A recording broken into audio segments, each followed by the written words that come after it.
Rosanna, come si arriva a 100 anni? Bene così, senza fare niente. Si arriva con la buona volontà. Cosa ci racconta della sua vita? Cosa c'ha che si ricorda con piacere? Ho sempre fatto tante cose, tante.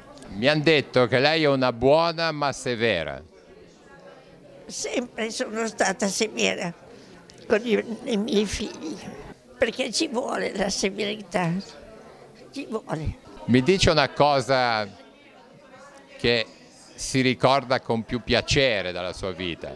La crescita dei miei figli.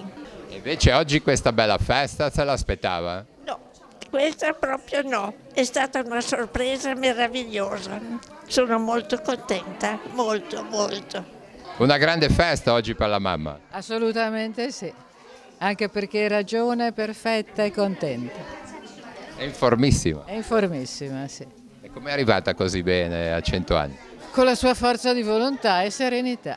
I nipoti hanno avuto una nonna squisita, una nonna generosa, una nonna piena d'amore, severa, ma che ci ha insegnato tanto e continua a insegnarci tanto, perché è in gamba, perché è lucida, perché è presente e vuole bene ai nipoti, ai pronipoti e alla figlia. Ho un ricordo bellissimo perché lei mi è sempre stata come a farmi studiare, a portarmi a tennis, a insegnarmi a vestirmi, perché lei è sempre una donna elegantissima e adesso che ho 2 bimbe mi aiuta a crescerli. Vabbè, adesso non sono più a Genova, sono a Milano, però lei c'è sempre, assolutamente.